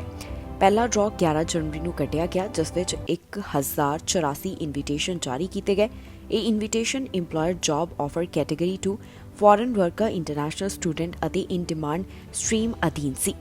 ਇਸ ਤੋਂ ਬਾਅਦ ਸੂਬੇ ਵੱਲੋਂ 12 ਜਨਵਰੀ ਨੂੰ ਡਰਾਅ ਕੱਢਿਆ ਗਿਆ, ਜਿਸ ਵਿੱਚ 502 ਉਮੀਦਵਾਰਾਂ ਨੂੰ ਇਨਵੀਟੇਸ਼ਨ ਜਾਰੀ ਕੀਤੇ ਗਏ। ਜਨਵਰੀ ਮਹੀਨੇ ਦੌਰਾਨ ਸੂਬੇ ਵੱਲੋਂ 27 ਜਨਵਰੀ ਨੂੰ ਆਖਰੀ ਡਰਾਅ ਕੱਢਿਆ ਗਿਆ, ਜਿਸ ਵਿੱਚ 1032 ਉਮੀਦਵਾਰਾਂ ਦੀ ਕਿਸਮਤ ਜਾਗੀ। ਇਸ ਦਾ ਮਤਲਬ ਹੈ ਕਿ ਕੁੱਲ ਮਿਲਾ ਕੇ ਓਨਟਾਰੀਓ ਵੱਲੋਂ 2618 ਇਨਵੀਟੇਸ਼ਨ ਜਾਰੀ ਕੀਤੇ ਗਏ। ਸਸਕੈਚੁਆਨ ਵੱਲੋਂ 6 ਜਨਵਰੀ ਨੂੰ ਡਰਾਅ ਕੱਢਿਆ ਗਿਆ, ਜਿਸ ਵਿੱਚ 51 ਉਮੀਦਵਾਰਾਂ ਨੂੰ ਇਨਵੀਟੇਸ਼ਨ ਜਾਰੀ ਕੀਤੇ ਗਏ। ਉਸ ਤੋਂ ਬਾਅਦ 13 ਜਨਵਰੀ ਨੂੰ ਵੀ ਡਰਾਅ ਕੱਢਿਆ ਗਿਆ, ਜਿਸ ਵਿੱਚ ਸਸਕੈਚੁਆਨ ਇਮੀਗ੍ਰੈਂਟ ਨੋਮਿਨੀ ਪ੍ਰੋਗਰਾਮ ਦੇ ਜ਼ਰੀਏ ਐਕਸਪ੍ਰੈਸ ਐਂਟਰੀ ਅਤੇ ਆਕੂਪੇਸ਼ਨ ਇਨ ਡਿਮਾਂਡ ਦੇ ਤਹਿਤ 104 ਇਨਵੀਟੇਸ਼ਨ ਜਾਰੀ ਕੀਤੇ ਗਏ। ਕਿਊਬਿਕ ਵੱਲੋਂ ਜਾਣੀ ਕਿ ਕਿਊਬਿਕ ਸਰਕਾਰ ਵੱਲੋਂ ਇੱਕ ਐਲਾਨ ਕੀਤਾ ਗਿਆ ਸੀ, ਜਿਸ ਵਿੱਚ ਉਹਨਾਂ ਕਿਹਾ ਕਿ ਜਿਨ੍ਹਾਂ ਨੇ ਕੋਵਿਡ-19 ਵੈਕਸੀਨ ਨਹੀਂ ਹਾਸਲ ਕੀਤੀ ਉਹਨਾਂ ਨੂੰ ਜੁਰਮਾਨਾ ਟੈਕਸ ਲਗਾਇਆ ਜਾਵੇਗਾ। ਪਰ ਅੱਜ ਇਸ ਬਾਰੇ ਨਵੀਂ ਜਾਣਕਾਰੀ ਸਾਹਮਣੇ ਆਈ, ਜਿਸ ਮੁਤਾਬਕ ਹੁਣ ਜਿਹੜੇ ਅਨਵੈਕਸੀਨੇਟਡ ਨੇ ਉਹਨਾਂ ਨੂੰ ਜੁਰਮਾਨਾ ਜਾਂ ਫਿਰ ਟੈਕਸ ਨਹੀਂ ਲਗਾਇਆ ਜਾਵੇਗਾ। ਇਹ ਪਹਿਲਾਂ ਖਬਰ ਜਿਹੜੀ ਸੀ ਇਹ ਸੂਤਰਾਂ ਦੇ ਹਵਾਲੇ ਤੋਂ ਸਾਹਮਣੇ ਆ ਰਹੀ ਸੀ, ਪਰ ਬਾਅਦ ਦੇ ਵਿੱਚ ਕਿਊਬਿਕ ਸਰਕਾਰ ਵੱਲੋਂ ਵੀ ਇਸ ਬਾਰੇ ਐਲਾਨ ਕਰ ਦਿੱਤਾ ਗਿਆ। ਕਿਊਬਿਕ ਵੱਲੋਂ ਇੱਕ ਫੈਸਲਾ ਕੀਤਾ ਗਿਆ, ਜਿਸ ਮੁਤਾਬਕ ਜਿਨ੍ਹਾਂ ਨੇ ਕੋਵਿਡ-19 ਵੈਕਸੀਨ ਹਾਸਲ ਨਹੀਂ ਕੀਤੀ ਉਹਨਾਂ ਉੱਪਰ ਟੈਕਸ ਲਗਾਉਣ ਦੀ ਯੋਜਨਾ ਰੱਦ ਕਰ ਦਿੱਤੀ ਗਈ ਹੈ। ਇਹ ਜਾਣਕਾਰੀ ਸੂਤਰਾਂ ਦੇ ਹਵਾਲੇ ਤੋਂ ਸਾਹਮਣੇ ਆਈ ਹੈ, ਜਿਸ ਮੁਤਾਬਕ ਕਿਊਬਿਕ ਦੇ ਪ੍ਰੀਮੀਅਰ ਵੱਲੋਂ ਵੈਕਸੀਨ ਨਾ ਲਗਵਾਉਣ ਵਾਲੇ ਲੋਕਾਂ ਤੇ ਟੈਕਸ ਲਗਾਉਣ ਦੀ ਯੋਜਨਾ ਨੂੰ ਰੱਦ ਕਰ ਦਿੱਤਾ ਗਿਆ ਹੈ। ਦੱਸ ਦਈਏ ਕਿ ਜਨਵਰੀ ਮਹੀਨੇ ਦੌਰਾਨ ਪ੍ਰੀਮੀਅਰ ਵੱਲੋਂ ਐਲਾਨ ਕੀਤਾ ਗਿਆ ਸੀ ਕਿ ਜਿਨ੍ਹਾਂ ਵੱਲੋਂ ਕੋਵਿਡ-19 ਵੈਕਸੀਨ ਹਾਸਲ ਨਹੀਂ ਕੀਤੀ ਗਈ ਉਹਨਾਂ ਨੂੰ ਜੁਰਮਾਨਾ ਲਗਾਇਆ ਜਾਵੇਗਾ। ਪ੍ਰੀਮੀਅਰ ਦੇ ਦੱਸਣ ਮੁਤਾਬਕ ਉਹ ਜੁਰਮਾਨੇ ਦੀ ਰਕਮ $100 ਤੋਂ ਵੱਧ ਰੱਖਣਾ ਚਾਹੁੰਦੇ ਹਨ। ਪ੍ਰੀਮੀਅਰ ਵੱਲੋਂ ਕਿਹਾ ਗਿਆ ਸੀ ਕਿ ਜਿਨ੍ਹਾਂ ਨੇ ਕੋਵਿਡ-19 ਵੈਕਸੀਨ ਹਾਸਲ ਨਹੀਂ ਕੀਤੀ ਉਹ ਹੈਲਥ ਨੈਟਵਰਕ ਉੱਪਰ ਬੋਝ ਪਾ ਰਹੇ ਹਨ। ਉਹਨਾਂ ਦਾ ਕਹਿਣਾ ਸੀ ਕਿ ਜ਼ਿਆਦਾਤਰ ਲੋਕ ਇਹ ਚਾਹੁੰਦੇ ਹਨ ਕਿ ਨਾ ਵੈਕਸੀਨ ਲਗਵਾਉਣ ਵਾਲਿਆਂ ਦੇ ਉੱਪਰ ਸਖਤੀ ਕੀਤੀ ਜਾਵੇ। ਦੱਸ ਦਈਏ ਕਿ ਕਿਊਬਿਕ ਦੇ ਸਾਬਕਾ ਡਾਇਰੈਕਟਰ ਆਫ ਹੈਲਥ ਵੱਲੋਂ ਅਸਤੀਫਾ ਦੇਣ ਤੋਂ ਕੁਝ ਸਮਾਂ ਬਾਅਦ ਹੀ ਹੈਲਥ ਟੈਕਸ ਦਾ ਐਲਾਨ ਕੀਤਾ ਗਿਆ ਸੀ। ਜ਼ਿਕਰਯੋਗ ਹੈ ਕਿ ਕੈਨੇਡਾ ਵਿੱਚ ਜੋ ਕੋਰੋਨਾ ਵਾਇਰਸ ਦੇ ਹਾਲਾਤ ਬਣੇ ਹੋਏ ਸਨ, ਇਸ ਦੌਰਾਨ ਲੋਕਾਂ ਨੂੰ ਲਗਾਤਾਰ ਅਪੀਲ ਕੀਤੀ ਜਾਂਦੀ ਰਹੀ ਹੈ ਕਿ ਉਹ ਜਲਦ ਕੋਵਿਡ-19 ਵੈਕਸੀਨ ਹਾਸਲ ਕਰ ਲੈਣ ਤੇ ਜਿਨ੍ਹਾਂ ਨੇ ਕੋਵਿਡ-19 ਵੈਕਸੀਨ ਦੇ ਦੋਨੋਂ ਟੀਕੇ ਹਾਸਲ ਕੀਤੇ ਉਹਨਾਂ ਨੂੰ ਬੂਸਟਰ ਸ਼ਾਟ ਲਗਵਾਉਣ ਲਈ ਕਿਹਾ ਜਾ ਰਿਹਾ ਸੀ। ਪਰ ਜਿਨ੍ਹਾਂ ਵੱਲੋਂ ਇਹ ਵੈਕਸੀਨ ਹਾਸਲ ਨਹੀਂ ਕੀਤੀ, ਕਈ ਸੂਬਿਆਂ ਵੱਲੋਂ ਉਹਨਾਂ ਖਿਲਾਫ ਕਈ ਸਖਤ ਕਦਮ ਚੁੱਕੇ ਜਾ ਰਹੇ ਨੇ। ਇਸੇ ਦੇ ਚੱਲਦਿਆਂ ਹੀ ਕਿਊਬਿਕ ਵੱਲੋਂ ਐਲਾਨ ਕਰ ਦਿੱਤਾ ਗਿਆ ਸੀ ਕਿ ਜਿਹੜੇ ਕੋਵਿਡ-19 ਵੈਕਸੀਨ ਹਾਸਲ ਨਹੀਂ ਕਰਨਗੇ ਉਹਨਾਂ ਨੂੰ ਟੈਕਸ ਲਗਾਇਆ ਜਾਵੇਗਾ। ਬਲੈਕ ਹਿਸਟਰੀ ਮੰਥ ਦੇ ਬਾਰੇ ਜਗਮੀਤ ਸਿੰਘ ਬੋਲਦੇ ਹੋਏ ਦਿਖਾਈ ਦਿੱਤੇ। ਉਹਨਾਂ ਵੱਲੋਂ ਸੋਸ਼ਲ ਮੀਡੀਆ ਪਲੇਟਫਾਰਮ ਦੇ ਉੱਪਰ ਇੱਕ ਵੀਡੀਓ ਜਾਰੀ ਕੀਤੀ ਗਈ, ਜਿੱਥੇ ਉਹਨਾਂ ਵੱਲੋਂ ਇਸ ਦਾ ਜ਼ਿਕਰ ਕੀਤਾ ਗਿਆ, ਜਾਣੀ ਕਿ ਇਸ ਦੀ ਕੀ ਮਹੱਤਤਾ ਹੈ ਇਹ ਜਗਮੀਤ ਸਿੰਘ ਵੱਲੋਂ ਦੱਸੀ ਗਈ। ਬਲੈਕ ਹਿਸਟਰੀ ਮੰਥ ਦੇ ਮੌਕੇ ਦੇ ਉੱਪਰ NDP ਲੀਡਰ ਜਗਮੀਤ ਸਿੰਘ ਵੱਲੋਂ ਸੋਸ਼ਲ ਮੀਡੀਆ ਰਾਹੀਂ ਖਾਸ ਸੁਨੇਹਾ ਦਿੱਤਾ ਗਿਆ। ਜਗਮੀਤ ਸਿੰਘ ਦਾ ਕਹਿਣਾ ਹੈ ਕਿ ਬਲੈਕ ਹਿਸਟਰੀ ਮੰਥ ਭਵਿੱਖ ਅਤੇ ਮੌਜੂਦਾ ਸਮੇਂ ਵਿੱਚ ਹੋਣ ਵਾਲੀਆਂ ਇਨਜਸਟਿਸ ਦੇ ਬਾਰੇ ਦੱਸਦਾ ਹੈ। ਉਨ੍ਹਾਂ ਕਿਹਾ ਕਿ ਨਿਊ ਡੈਮੋਕ੍ਰੈਟਿਕ ਪਾਰਟੀ ਲਿਬਰਲਸ ਨੂੰ ਇਸ ਗੱਲ ਨੂੰ ਲੈ ਕੇ ਪੁਸ਼ ਕਰਦੀ ਰਹੇਗੀ ਕਿ ਉਹ race based data on health employment policy ਅਤੇ ਹੋਰ ਚੀਜ਼ਾਂ ਨੂੰ ਪਹਿਲ ਬਣਾਉਣ। ਇਸ ਦੌਰਾਨ NDP ਲੀਡਰ ਵੱਲੋਂ ਹੋਰ ਕੀ ਕਿਹਾ ਗਿਆ, ਆਓ ਤੁਹਾਨੂੰ ਸੁਣਾਉਂਦੇ ਹਾਂ ਉਹਨਾਂ ਦੀ ਜ਼ੁਬਾਨੀ।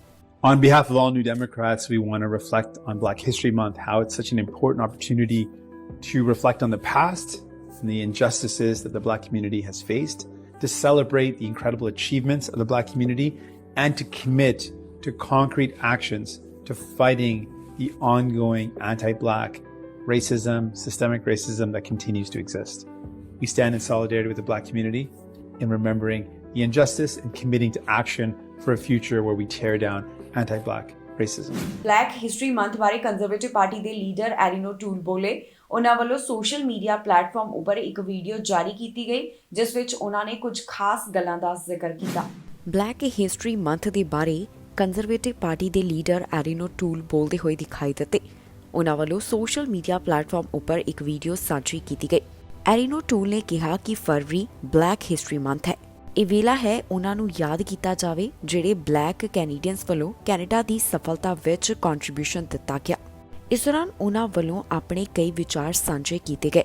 ਕੀ ਕਹਿਣਾ ਹੈ ਐਰੀਨੋ ਟੂਲ ਦਾ, ਆਓ ਤੁਹਾਨੂੰ ਸੁਣਾਉਂਦੇ ਹਾਂ ਉਹਨਾਂ ਦੀ ਜ਼ੁਬਾਨੀ। February marks Black History Month, an opportunity to honor great Canadians who've contributed immensely to the success of our country. The Honourable Lincoln Alexander, the first Black Member of Parliament and a Conservative Cabinet Minister from Ontario. John Ware, a pioneering cattle rancher from Alberta. Viola Desmond, a trailblazer for equality and human rights in Nova Scotia. Victoria Cross recipient William Hall, and the thousands of Black Canadians after him who've served proudly in the Canadian Armed Forces throughout our history. These are just a few of many important examples. Yet sadly, Black Canadians continue to face racism and discrimination today. Racism holds us back from being a country where everyone can live safe, prosperous lives and reach their full potential. That is the Canada I want to pass on to future generations. That is what we owe our fellow citizens. So let's work together to bring an end to racism and discrimination. And let's recognize and celebrate Black History Month. ਇਸ ਖਬਰ ਵਿੱਚ ਜਾਣਕਾਰੀ ਤੁਹਾਡੇ ਨਾਲ ਸਾਂਝੀ ਕਰਾਂਗੇ ਕਿ Canada ਦੇ ਵੱਖ-ਵੱਖ ਹਿੱਸਿਆਂ ਤੋਂ ਕਿੰਨੇ ਕੋਰੋਨਾ ਵਾਇਰਸ ਦੇ ਮਾਮਲੇ ਦਰਜ ਕੀਤੇ ਗਏ। ਕੈਨੇਡਾ ਵਿੱਚ ਕੋਰੋਨਾ ਵਾਇਰਸ ਦੇ ਇਸ ਸਮੇਂ ਕੀ ਹਾਲਾਤ ਬਣੇ ਹੋਏ ਨੇ, ਸੂਬਿਆਂ ਵਿੱਚ ਕੀ ਸਥਿਤੀ ਹੈ, ਜਾਣੋ ਇਸ ਖਬਰ ਰਾਹੀਂ। ਓਨਟਾਰੀਓ ਤੋਂ 24 ਘੰਟਿਆਂ ਦੌਰਾਨ 3000 ਤੋਂ ਜ਼ਿਆਦਾ ਮਾਮਲਿਆਂ ਦੀ ਪੁਸ਼ਟੀ ਹੋਈ। 24 ਘੰਟਿਆਂ ਦੌਰਾਨ ਓਨਟਾਰੀਓ ਵਿੱਚ 3091 ਕੇਸ ਦਰਜ ਕੀਤੇ ਗਏ। ਇੰਟੈਂਸਿਵ ਕੇਅਰ ਅਧੀਨ 568 ਦੀ ਗਿਣਤੀ ਦੱਸੀ ਗਈ। ਜਿਹੜੇ ਮਾਮਲੇ 24 ਘੰਟਿਆਂ ਦੌਰਾਨ ਦਰਜ ਕੀਤੇ ਗਏ ਇਹਨਾਂ ਵਿੱਚ 408 ਅਨਵੈਕਸੀਨੇਟਡ, 103 ਪਾਰਸ਼ਲੀ ਵੈਕਸੀਨੇਟਡ ਤੇ 1807 ਫੁੱਲੀ ਵੈਕਸੀਨੇਟਡ ਸ਼ਾਮਲ ਹਨ। ਸੂਬੇ 'ਚ 24 ਘੰਟਿਆਂ ਦੌਰਾਨ ਕੋਰੋਨਾ ਵਾਇਰਸ ਕਾਰਨ ਜੋ ਮੌਤਾਂ ਹੋਈਆਂ ਉਸ ਤੋਂ ਬਾਅਦ ਹੁਣ ਤੱਕ ਦਾ ਮੌਤਾਂ ਦਾ ਅੰਕੜਾ 11504 ਦੇ ਉੱਪਰ ਪਹੁੰਚ ਗਿਆ। ਰਿਕਵਰਡ ਕੇਸਿਸ ਦੀ ਗਿਣਤੀ 9,81,803 ਦੇ ਕਰੀਬ ਹੈ। ਵੈਕਸੀਨੇਸ਼ਨ ਦੀ ਜਾਣਕਾਰੀ ਮੁਤਾਬਕ 99.2% ਦੀ ਆਬਾਦੀ ਫੁੱਲੀ ਵੈਕਸੀਨੇਟਡ ਹੈ। 91.9% ਦੀ ਵੱਲੋਂ ਕੋਵਿਡ-19 ਵੈਕਸੀਨ ਦੀ ਇੱਕ ਡੋਜ਼ ਹਾਸਲ ਕੀਤੀ ਗਈ। ਇਸ ਤੋਂ ਇਲਾਵਾ ਬੂਸਟਰ ਸ਼ਾਟ ਲਗਵਾਉਣ ਵਾਲਿਆਂ ਦੀ ਵੀ ਗਿਣਤੀ ਕਾਫੀ ਜ਼ਿਆਦਾ ਹੈ। ਓਨਟਾਰੀਓ ਵਿੱਚ 6.4 ਮਿਲੀਅਨ ਤੋਂ ਵੱਧ ਓਨਟਾਰੀਓ ਵਾਸੀਆਂ ਨੇ ਬੂਸਟਰ ਸ਼ਾਟ ਹਾਸਲ ਕਰ ਲਿਆ। 5 ਸਾਲ ਤੋਂ 11 ਸਾਲ ਦੇ ਬੱਚਿਆਂ ਵਿੱਚ ਪਹਿਲੀ ਡੋਜ਼ ਹਾਸਲ ਕਰਨ ਵਾਲਿਆਂ ਦੀ ਗਿਣਤੀ 53.7% ਅਤੇ 2 ਡੋਜ਼ ਲਗਵਾਉਣ ਵਾਲਿਆਂ ਦੀ ਗਿਣਤੀ 18.6% ਰਹੀ। ਕਿਬੇਕ ਤੋਂ 24 ਘੰਟਿਆਂ ਦੌਰਾਨ 2000 ਤੋਂ ਜ਼ਿਆਦਾ ਮਾਮਲੇ ਦਰਜ ਕੀਤੇ ਗਏ। 24 ਘੰਟਿਆਂ ਦੌਰਾਨ 2888 ਕੇਸਿਸ ਸਾਹਮਣੇ ਆਏ। ਇੰਟੈਂਸਿਵ ਕੇਅਰ ਅਧੀਨ 223 ਦੀ ਗਿਣਤੀ ਦੱਸੀ ਗਈ। ਸੂਬੇ ਵਿੱਚ 24 ਘੰਟਿਆਂ ਦੌਰਾਨ 33 ਜਾਨਾਂ ਇਸ ਵਾਇਰਸ ਕਾਰਨ ਚਲੀਆਂ ਗਈਆਂ। ਇਸ ਤੋਂ ਬਾਅਦ ਮੌਤਾਂ ਦਾ ਅੰਕੜਾ 13,223 ਦੇ ਉੱਪਰ ਪਹੁੰਚ ਗਿਆ। ਇੱਥੇ ਪੈਂਡੈਮਿਕ ਤੋਂ ਲੈ ਕੇ ਹੁਣ ਤੱਕ ਕੁੱਲ 8,61,891 ਕੇਸਿਸ ਸਾਹਮਣੇ ਆ ਚੁੱਕੇ ਨੇ। ਵੈਕਸੀਨੇਸ਼ਨ ਦੀ ਜਾਣਕਾਰੀ ਮੁਤਾਬਕ 90% ਦੀ ਆਬਾਦੀ ਵੱਲੋਂ ਕੋਵਿਡ-19 ਵੈਕਸੀਨ ਦੀ ਇੱਕ ਡੋਜ਼, 84% ਦੀ ਆਬਾਦੀ ਵੱਲੋਂ ਕੋਵਿਡ-19 ਵੈਕਸੀਨ ਦੀਆਂ ਦੋਨੋਂ ਡੋਜ਼ ਅਤੇ 45% ਦੀ ਆਬਾਦੀ ਵੱਲੋਂ ਕੋਵਿਡ-19 ਵੈਕਸੀਨ ਦੀਆਂ 3 ਡੋਜ਼ ਹਾਸਲ ਕੀਤੀਆਂ ਜਾ ਚੁੱਕੀਆਂ ਨੇ।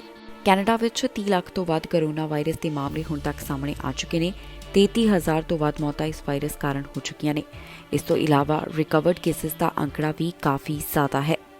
ਦੱਸੀਏ ਕਿ ਕੈਨੇਡਾ ਦੇ ਕਈ ਸੂਬਿਆਂ ਵੱਲੋਂ ਜੋ ਕੋਰੋਨਾ ਵਾਇਰਸ ਦੇ ਕਾਰਨ ਪਾਬੰਦੀਆਂ ਕੀਤੀਆਂ ਗਈਆਂ ਸਨ, ਇਸ ਵਿੱਚ ਹੁਣ ਕੁਝ ਸੂਬੇ ਰਾਹਤ ਦਿੰਦੇ ਹੋਏ ਵੀ ਦਿਖਾਈ ਦੇ ਰਹੇ ਨੇ। ਕਿਊਬੇਕ ਅਤੇ ਓਨਟਾਰੀਓ ਵੱਲੋਂ ਪਾਬੰਦੀਆਂ ਵਿੱਚ ਢਿੱਲ ਦੇਣ ਦੀ ਸ਼ੁਰੂਆਤ ਕਰ ਦਿੱਤੀ ਗਈ ਹੈ। ਇਸ ਦੇ ਨਾਲ ਹੀ ਜਾਂਦੇ ਇੱਕ ਵਾਰ ਫਿਰ ਤੋਂ ਨਜ਼ਰ ਮਾਰਦੇ ਹਾਂ ਹੈਡਲਾਈਨਸ ਤੇ। ਟਰੱਕ ਵਾਲਿਆਂ ਨੇ ਵਾਪਸ ਜਾਣ ਤੋਂ ਕੀਤੀ ਨਾ, ਕਿਹਾ ਸਾਰੀਆਂ ਪਾਬੰਦੀਆਂ ਤੋਂ ਮਿਲੇ ਰਾਹਤ। ਟਰੱਕ ਰੈਲੀ ਬਾਰੇ ਜਗਮੀਤ ਸਿੰਘ ਦਾ ਬਿਆਨ, ਕਿਹਾ ਇਹ ਵੇਲਾ ਘਰ ਵਾਪਸ ਜਾਣ ਦਾ। ਵਿਦਿਆਰਥੀਆਂ ਦਾ ਭਵਿੱਖ ਖਤਰੇ ਵਿੱਚ, ਮੌਂਟਰੀਅਲ ਵਿੱਚ ਹੋਇਆ ਵੱਡਾ ਇਕੱਠ। ਆਰਥਿਕਤਾ ਵਿੱਚ ਸੁਧਾਰ, ਤਾਜ਼ਾ ਅੰਕੜੇ ਜਾਰੀ। ਪੁਲਿਸ ਨੂੰ ਮਿਲੀ ਵੱਡੀ ਸਫਲਤਾ, ਨਸ਼ਾ ਤੇ ਹਥਿਆਰ ਹੋਏ ਬਰਾਮਦ। ਖਬਰਾਂ ਦੇ ਇਸ ਬੁਲੇਟਿਨ ਵਿੱਚ ਇੰਨਾ ਹੀ। ਨਵੀਆਂ ਤੇ ਤਾਜ਼ੀਆਂ ਖਬਰਾਂ ਲੈ ਕੇ ਫਿਰ ਤੋਂ ਹਾਜ਼ਰ ਹੋਵਾਂਗੇ। ਫਿਲਹਾਲ ਮੈਨੂੰ ਇੰਦਰਪ੍ਰੀਤ ਕੌਰ ਸੰਗੇੜਾ ਨੂੰ ਦਿਓ ਇਜਾਜ਼ਤ ਤੇ ਤੁਸੀਂ ਵੇਖਦੇ ਰਹੋ ਟੀਵੀ ਪੰਜਾਬ।